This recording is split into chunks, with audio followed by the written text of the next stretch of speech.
మహాగణాధిపతయే నమః. ఓం గురుభ్యో నమః. ఓం శ్రీమాత్రే నమః.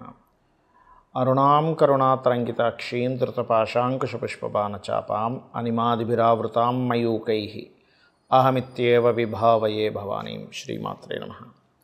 ప్రేక్షకులకి ఆ లలితాంబిక అమ్మవారి యొక్క అనుగ్రహం పరిపూర్ణంగా కలగాలని మనస్ఫూర్తిగా కోరుకుంటూ మనం ఈరోజు చేస్తున్నటువంటి ఈ కుజ మార్పు వల్ల ఎటువంటి ఫలితాలు ద్వాదశ లగ్నాల వారికి లేదా ద్వాదశ రాసుల వారికి జరుగుతాయనే విషయం మనం తెలుసుకుందాం. అందులో కొంత మంచి ఉంటుంది, కొంత జాగ్రత్త ఉంటుంది. ఈ కుజుడు కరెక్ట్గా ఈ యొక్క జూలై 28వ తేదీ నుంచి 45 నుంచి 50 రోజుల పాటు కన్యా రాశిలో ఉంటాడు. కాబట్టి ఈ రాశిలో కుజుడు యొక్క సంచారం అది అతనికి శత్రు రాశి.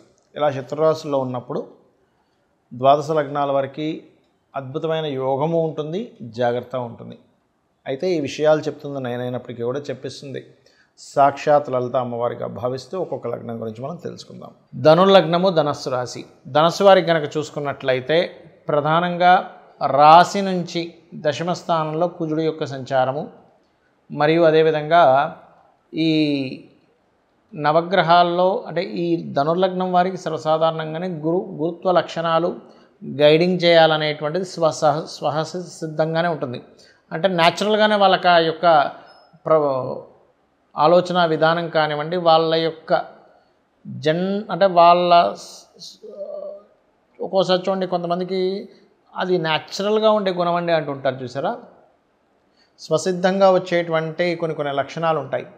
ఆ యొక్క లక్షణాలు వీళ్ళకి ఉంటాయి. కాకపోతే ఇక్కడ దశమంలో ఎప్పుడైతే కుజుడు సంచరిస్తుంటాడో ఈ లగ్నానికి 12వ అధిపతి కాబట్టి చేసేటువంటి ఉద్యోగంలో గొడవలు అనుకోండి, కాంపిటీషన్ అనుకోండి, కొంచెం వర్క్ స్ట్రెస్ ఎక్కువగా ఉంది మారిపోవాలా అని అనుకోండి, ఇటువంటివి ఉంటాయి. కాకపోతే ఇక్కడ విదేశీ కంపెనీలు ఇండియాలోనే ఉంటూ విదేశీ కంపెనీలో జాబ్ చేసేవారు లేదా విదేశాలకు వెళ్ళి అక్కడ జాబ్ చేసేటువంటి వారికి కొంత అనుకూలత ఉంది. కాకపోతే వర్క్ స్ట్రెస్సు ఇవి కాస్త ఎక్కువగా ఉంటాయి. కాకపోతే ఇక్కడ ఈ కుజుడు 10వ స్థానంలో ఉండి 4వ స్థానాన్ని వీక్షిస్తున్నప్పుడు అదేవిధంగా 5వ స్థానాన్ని కూడా వీక్షిస్తున్నందుకు కొన్ని ఆలోచనలు చూడండి. కొన్నిసార్లు భూమికి సంబంధించిన విషయంలో కొంతమందికి మనలో ఫ్రెండ్స్ ఉంటుంటారు. వాళ్ళు ఏం చెప్తారు, ఇక్కడ రేటు పెరుగుతుంది అంటారు. అది అసలు అదేదో మిరాకిల్లాగా అక్కడే రేటు పెరుగుతూ ఉంటుంది. ఆ రకంగా మీకు ఎప్పుడైతే కుజుడు 4వ స్థానాన్ని వీక్షిస్తుంటాడో భూమి మూలంగా తీసుకునే నిర్ణయాలు మీ యొక్క జీవితాన్ని మారుస్తాయి. అయితే ఇక్కడ ఏంటి, శని కూడా 4వ స్థానంలో ఉన్నాడు కాబట్టి ఇక్కడ ఒక జాగ్రత్త తీసుకొని భూమి తీసుకోవాలి. భూమి తీసుకునేటువంటి యోగం అయితే నడుస్తుంది. ఇదేదైనా వివాదాల్లో ఉన్నటువంటి భూమిని ఏమైనా తీసుకుంటున్నానా, లేకపోతే ఈ కోర్సు చేయడం వల్ల నాకు అనవసరంగా స్ట్రెస్ తప్పితే మరొకటి ఏమైనా ఉంటుందా అనేటువంటి విషయాల్ని చాలా కూలంకుషంగా చూసి తీసుకోండి. ఇక మీరు నిత్యము చేయవలసిన దేవతారాధన ఎర్రటి పుష్పాలతో లక్ష్మీ నరసింహస్వామి యొక్క కరావలంబ స్తోత్ర పఠనం చేయడము. మీరు ఏదైనా ఆఫీస్లో కూర్చునేటప్పుడు మీ కుర్చీలో కూర్చునేటప్పుడు ఒక్కసారి స్కందుణ్ణి అదేవిధంగా కాలభైరవుణ్ణి ఓం స్కందాయ నమః ఓం కారభైరవాయ నమః అనుకున్నట్లయితే మీకు ఎటువంటి ఇబ్బందులు ఉండవు. అయితే మరి ఈ కుజుడు కన్యారాశిలో సంచరించేటప్పుడు ఎటువంటి ఫలితాలు ఉంటాయి? ముఖ్యంగా ఇది సైన్యము పైన ఉంటుంది, బాగా గుర్తుపెట్టుకోండి.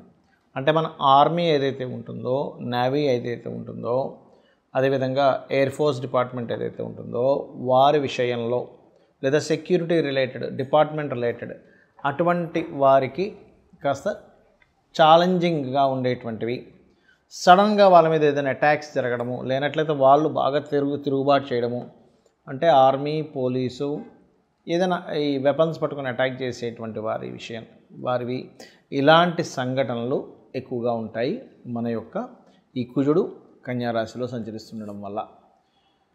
అలాగే భూములకు సంబంధించిన విషయంలో ల్యాండ్స్ చూసుకున్నట్లయితే భూముల యొక్క ధరలు పెరగడం ప్రారంభమవుతాయి కుజుడు కన్యారాశిలో ఉన్నప్పుడు. అయితే ఇక్కడ భూ సంబంధించిన విషయంలో కొన్ని వివాదాలు కూడా ఏర్పడతాయి. అందులో ముఖ్యంగా రాజకీయ నాయకుల యొక్క ఇన్వాల్వ్మెంట్ వల్ల కావచ్చు, లేనట్లయితే గతంలో ఏదైనా గవర్నమెంట్ ఇది అలాట్ చేసేసింది మళ్ళీ తీసుకుంటున్నారు ఏంటనేటువంటిది గవర్నమెంట్కి ప్రజలకి భూ సంబంధించినటువంటి విషయంలో. ఎందుకంటే ఇక్కడ కన్యారాశి కానివ్వండి, వృషభ రాశి కానివ్వండి, మకర రాశి కానివ్వండి భూతత్వ రాశులు అంటారు. అందులో ఆ భూతత్వ రాశుల్లో ముఖ్యంగా రవికి కన్యారాశి మంచిదే, అందులో ఎటువంటి సందేహం లేదు. కాకపోతే ఎప్పుడైతే కుజుడితో కలుస్తాడో రవి, ఎందుకంటే మనకి ఇక్కడ ఎండింగ్లో కలుస్తాడండి, స్టార్టింగ్లో ఏం కలవడు. ఎందుకంటే మనకి జూలై 28వ తేదీ ఈయన కన్యారాశిలోకి వస్తే ఆయన వచ్చేసరికి ఆగస్ట్ ఆల్మోస్ట్ సెప్టెంబర్ ఆ టైంలో వస్తాడు. సెప్టెంబర్ 17, 16, 17 ఆ టైంలో రావడం జరుగుతుంది. కాబట్టి ఏంటంటే ఈ సమయంలో సెప్టెంబర్ ఆఖరి సమయంలో మాత్రం కాస్త ఈ గవర్నమెంట్ ఈ భూములకు సంబంధించిన విషయంలో కొన్ని ఘర్షణ యోగాలు ఇవ్వనున్నాడు అక్కడ. మరి ఈ కుజుడికి కొంతమంది కుజ సంబంధించిన విషయంలో కొన్ని రాంగ్ కాన్సెప్ట్స్ ఉన్నాయి. ఏమిటవి అంటే లగ్నం నుంచి, అది కూడా మీ లగ్నానికి శుభుడైతే ఎటువంటి కుజదోషం లేదు, పాపి అయి పాపగ్రహాలతో కలిసి ఉంటే మాత్రమే కుజదోషం. చాలామంది తెలియక దీన్ని లగ్నం నుంచి, రవి నుంచి, అదేవిధంగా చంద్రుడి నుంచి, శుక్రుడి నుంచి కూడా చూసేసుకుంటుంటారు. అలా చూడకూడదు కుజదోషాన్ని, కేవలం లగ్నం నుంచే చూసుకోవాలి. అది కూడా పాడైతేనే ఒక్కోసారి క్యాన్సిలేషన్స్ ఉంటాయి. అంటే కుజుడు శుక్రుడితో ఉన్నా, కుజుడు గురువుతో ఉన్నా, లేకపోతే కుజుడు ఉచ్చస్థితిలో ఉన్నా, కుజుడు ఉన్నటువంటి నక్షత్రాలు అనుకూలమైనటువంటి నక్షత్రాలైనా లేనట్లయితే కుజ దశ రాకపోయినా సరే దానికి ఇబ్బంది ఉండదు. అలాగే మరొక విషయం ఏంటంటే కుజుడు కొన్ని లగ్నాలకు మాత్రమే పాపి, కొన్ని లగ్నాలకు శుభ్రవుతాడు. ఏ లగ్నాలకు శుభ్రవుతాడంటే మేషము, కర్కాటకము, సింహము, వృశ్చికము, ధనస్సు, మీన లగ్నాలకు శుభుడు. మిగతా 6 లగ్నాలు ఏవైతే ఉంటాయి, వృషభ, మిథున, కన్య, తుల, మకర, కుంభ లగ్నాలు పాపవుతాడు శని, కుజుడు. కాబట్టి ఈ పర్టికులర్ లగ్నాలకు మాత్రమే మీరు చూసుకోండి ఏ లగ్నాలకు శుభ్రవుతాడో, ఏ లగ్నానికి పాపవుతాడు. ఇందులో మరలా ప్రధానంగా కుజుడు ఎక్కడున్నా దోషం అనుకుంటారు, అలా కాదు. లగ్నంలో ఉన్నాడు, మంచివాడైతే మంచి స్ట్రాంగ్ బాడీ ఇస్తాడు, చెడ్డవాడైతే రక్తహీనత. 2వ స్థానంలో ఉన్నాడు కుజుడు. మంచివాడు అనుకోండి, మీ లగ్నానికి శుభుడు బాగున్నాడు అనుకోండి, భూమి మూలంగా ధనయోగాన్ని ఇస్తాడు. బాగోపోతే భూమి మూలంగానే ధనహీనత, కుటుంబ సభ్యుల్లో గొడవలు ఇస్తూ ఉంటాడు.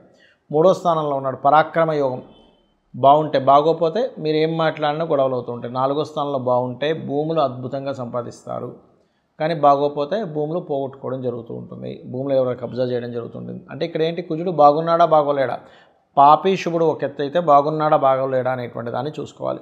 పంచమంలో ఉంటే సంతానం వల్లే వీళ్ళకి భూములు రావడం, సంతానం చాలా స్ట్రాంగ్గా ఉండడం జరుగుతుంది. అదే పంచమం పాడైతే అబాషన్స్, మిస్క్యారేజ్ జరుగుతూ ఉంటాయి. 6లో ఉంటే శత్రువుపై జయం ఉంటుంది. అదే 6లో ఉండి పాడైతే మాత్రం శత్రువులు ఎక్కువ అవుతూ ఉంటారు. 7వ స్థానంలో ఉంటే మాత్రమే వివాహ సంబంధించిన విషయం మీద, జీవిత భాగస్వామి యొక్క ప్రవర్తన మీద కోపంగా ఉండడం, ఇట్లాంటివి జరుగుతూ ఉంటాయి. బాగుంటే మరలా వాళ్ళు వచ్చినప్పటి నుంచి వీళ్ళ భూములు కూడా పెరుగుతాయి. అష్టమంలో కనుక కుజుంటే అది పాడైతే యాక్సిడెంట్స్, పాడవకపోతే తాతగారు ఆస్తి రావడం జరుగుతుంది. 9వ స్థానంలో కనుక మీకు కుజుడు ఉన్నట్లయితే, ఇక్కడ 9వ స్థానం అనేటువంటి తండ్రి స్థానం కాబట్టి ఏదైనా అంటే తండ్రి ద్వారా బాగుంటే తండ్రి ద్వారా ధనము, తండ్రి యొక్క శక్తి మీరు పొందుతారు, అంటే తండ్రే మీకు సపోర్ట్ అవుతారు. లేనట్లయితే తండ్రితో గొడవలు ఉంటాయి.